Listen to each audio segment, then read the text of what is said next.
Akkam nagaa wayyaa nageenyi kiyya isin qabu isiniin jedha. Yaada gabaabaa tokko isiniif hima jedheetiin isin gargaara jedhee abdii waan qabuuf dhufeen jedhee. Yaani sadan waa sadii irratti dubbadha. Tokko maal godhuu qabna kan jedhu. Lammata rakkoo Saudi Arabiyaa keessatti deemaa jiru hidhamtoota irratti maal godhaa jirra maal jallisne kan jedhullee. Walumaa galtee ammoo just wantuma adda addaa kan deemaa jiru qabxii sadan kanarraan dubbadhee wanta adda addaa jedhu torbee dabre kana keessa Ethiopian Human Rights Commission Oromoo waraana OLA nama 200 olattee si jedheetiin addunyaa waliin ooftee sun ammoo eessa dhaqee jira akkamitti nu miidhaa jira kan jedhu kanneen irratti dubbadha. Garuu san duratti qabxii kannan sadiin duratti waa tokko lama isinitti dubbachuun barbaada. Jalqaba irratti sagantaa tokko jimaata kana sa'aatii lamaaf walakka ta'e lamanatti fakkaate treeningii warra dhaaba UNPO jedha wajjini treeningii advocacy kennaa jira warra Euroopiif keessattuu warra Euroopiif jiru jechuudha. Akkamitti sagalee ofiif ta'an kan jedhu treeningiin kun karaa 7-5 deema.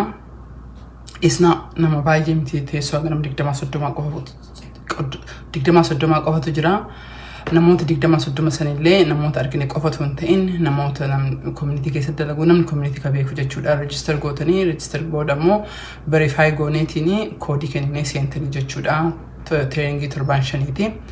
Warri kuwwan ammoo yaadattan warqaa tokko online baasee ijoollee Euroopiitii fi dargaggoota 3 dargaggoota 2 ture dargaggoota 3 fi carraan baname ji'a kan dhiisenu guyyaa 6 fi France deemanii treeningii argatu jiran jechuudha. Dargaggoota sanii maqaa jalaallee isiniif himna. Hopefully kaayyoon sagantaa kana ijoolleen tun barumsa barattee Oromoodhaaf sagalee haa taatu Euroopi keessatti jechuudha.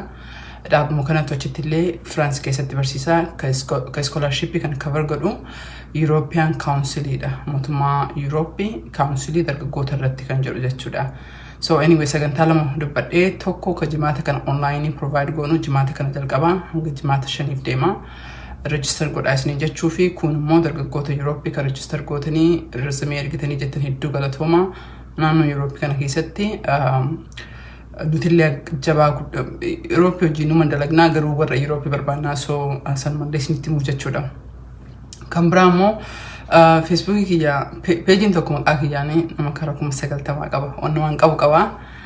Yeroo baay'ee namni achitti ergitanii page kun kan keetii page lama qabdanii jettanii page biraan hin jira kiyya ka laakna jalaa ta'e ka 280 kana keessaa qabu suni kiyyuma garuu laak ta'ee jira waggaa dabreetii so Facebook live bakka jedhu kanatti agartanii jettan kun page kiyya ka dhugaatii jechuudha. Ani iyyuu asirratti dhufeen argaa jirtanii. So kaawwanii tokkollee kara 30 qaba 30 tokko 20 qaba. So please citii waan adda addaa citiin erginaa isin jechuu barbaada. Warri kunillee Oromoodha otoo dhiisanii hedduun gammadee jedha.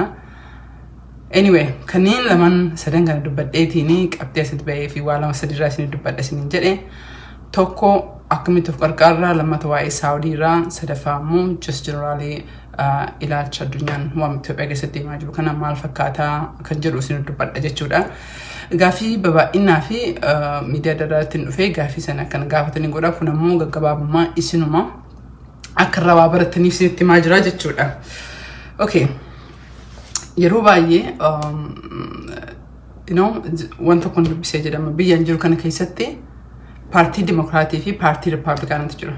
Paartii Dimokiraatii jechuun technically seeraa kan hiyyeessaatii kan dubartii fi minimum wage gatii kana eda'uu barbaada shamarran mirqaamsii irratti akka mirga argattu akkasumas immoo hiyyeessaaf walfeerii adda addaa kennuu barbaada.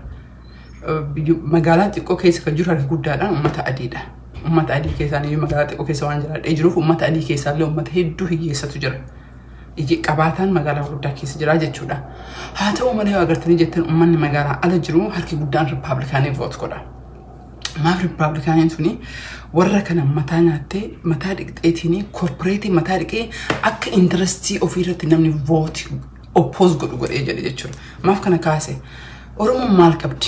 Qabeenyi guddaan ammatti yeroo qabnu akka saba gabroomee tokkotti qabeenyi gubbaan nu qabnu kan rabbiin badhaasee jedhe baay'ina nama kenna. Garuu akka baay'ina nama kennaa saniin baay'ina sanii maal godhaa jira? Baay'inni keenya hedduu rakkoof nu mudatee jira. Garuu baay'ina saniif maal godhaa jira? Nama baay'ee Thomas keessa na dhaggeeffataa jirtanii yeroo baay'ee na argee jira namoota kummootuma hedduutu viidiyoo kiyyallee ilaaltanii jettan. Ani hawwiin kiyya wanta ilaaltan kana keessaa maal keessaa argattanii? Because namni waa dubbatuu fi takka waa isin gurguruu fi takka waa isin barsiisuu fi kun immoo entertainmentii. Ani waa gurguraa hin jiru. Hojii entertainmentii irrallee hin jiru. So waa akka irraa fudhattanii barbaada. Kana jechuun maalidha? Wanna isin hin taane tokko, wanna Oromoo hin taane tokko share hin godhina, like hin godhina. Miidiyaalee ta'e kama fe'iyyuu haa ta'u because waan hamaa yoo dhageettanii spread gootanii jettan isa sagalee ta'aa jirtan. Isin of gaafachuu qabdan jechuudha. Ani eenyu wanta share godhu, wanta like godhu, wanta daawwachaa jiru kun eenyuun qarqaaraa jira. Yoo isin qarqaarin, yoo interest Oromoo qarqaarin ilaalin, hin sharein, kaan baatiif harkan dhahin.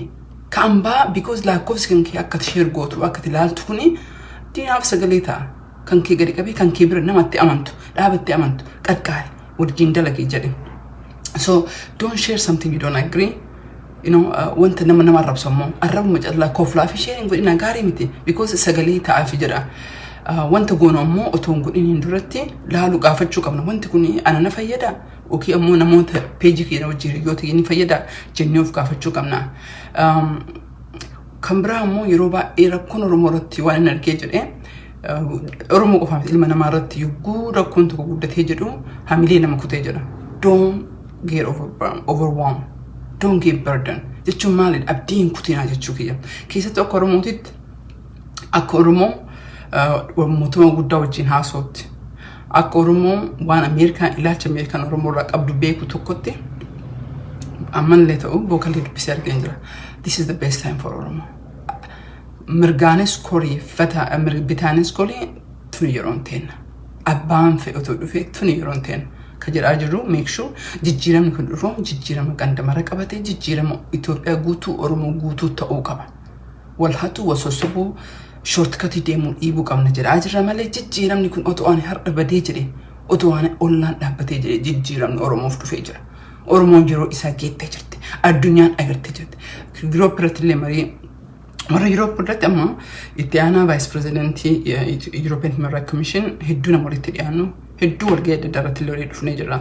Barruun adda addaa illee kabahuuf deema. Maaf Oromoon dhageenye kan jedhu I'm pretty sure yeroo baay'ee miidiyaa illee na gaafattu ani illee ibsuu yaalee jira.